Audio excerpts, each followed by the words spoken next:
Hello, it's Kanata. It's July 12th, 2015, and I'm going to read to you excerpts from another one of my upcoming books.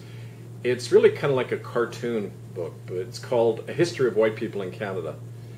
And I'm reading two excerpts from it today. The first is entitled The 7 Years' War Over Nothing, Really. None of the four German Georges ever did master the English language, although they sat on the British throne for well over a century. Strange, eh? George number 3 was the worst of the lot, a nasty, bigoted little creep who was also a genuine nutbar, who liked to wander around the halls of his London palace at night speaking to imaginary people in German. No wonder he lost the American colonies.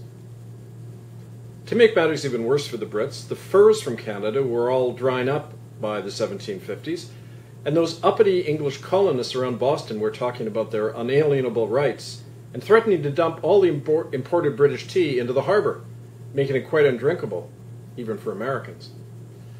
So the Crown needed something to get everybody to forget about their nutty king and rally around God and their country again. And so bingo, wag the dog. Along came the 7 Years' War. Well, the French lost that one big time. They ended up surrendering most of the land they'd stolen all over the world to those other bandits, the British, les rotés de boeuf, in places like India and the Caribbean. Sacre bleu, eh? Pas d'empire.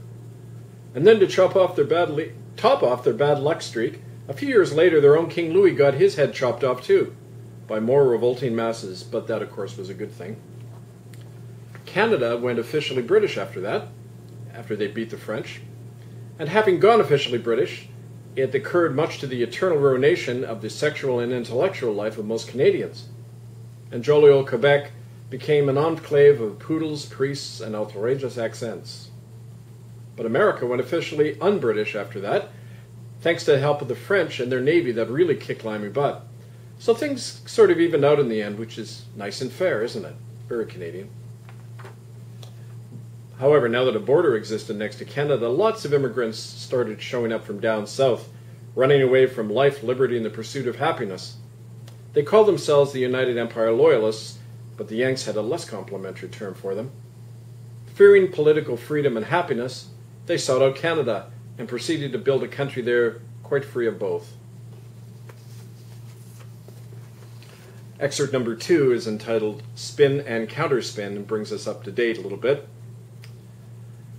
Cautious folks like us Canucks worry about things like recycling and our credit rating, and so it really upset many of us when around about 1990, the banksters let it be known that Canada had dropped slightly in its standing with the International Monetary Fund.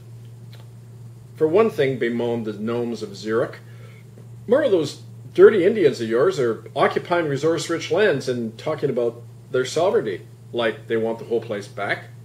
Now that's not good. It's very bad for investors, you know, to have a bare-chested Mohawk stud waving a gun at the Canadian Army, like what happened at a little place called Oka in Quebec the very same year. So start apologizing and fast, ordered the guys in charge. Apologize. That way, you get the last word. So lo and behold, in the same year, the world press flashed images of Mohawks going to war with zit-faced white kids in the 22nd Vendeuse Regiment over a piece of traditional sacred land that some greedy white prick wanted to turn into a golf course. And after that started, can you guess what happened next, boys and girls? The big spin set in.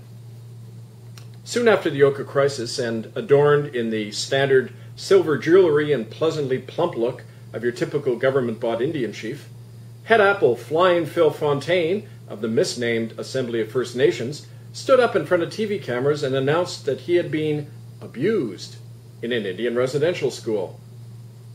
Now please note the word abused. Not tortured, not soul murdered, but abused. Damn, what a perfect Canadian word, abuse.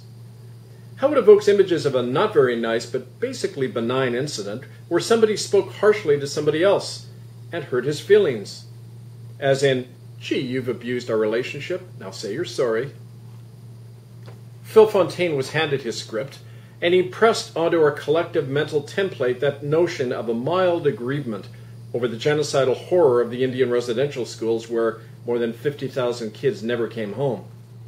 And what followed was a kind of shabby self-exculpation that we Canucks excel in.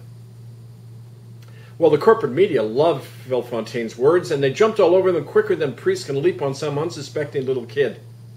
"It's time for healing. Let's all be reconciled," said the pale media pundits, rushing past the scene of the worst mass murder in Canadian history with their worried blinders on, lest they trip over all those little brown corpses. And then, nothing happened at all.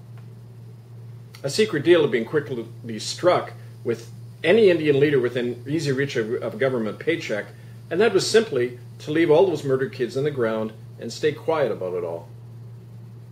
Most of the chiefs went along with the deal, of course, like those around the fort natives tend to do.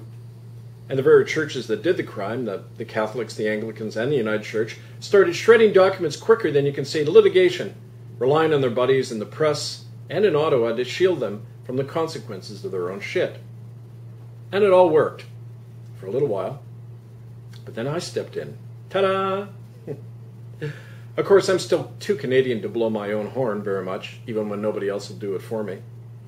But gosh, folks, like, it isn't every day that a Winnipeg boy like me gets to expose mass murder on his own turf, help depose at least one pope, force the government to respond, and crash and burn a whole bunch of churches in the process. But don't worry, this is Canada. My example never caught on. And since the last thing Canadians want to do is to offend popes and prime ministers, even with blood on their hands, somebody might get upset, after all. So for too long, Canada, including its progressive element, turned its collective derriere on me and all of the evidence and eyewitnesses that had surfaced. But such indifference didn't discourage me, actually, which a lot of people find hard to believe.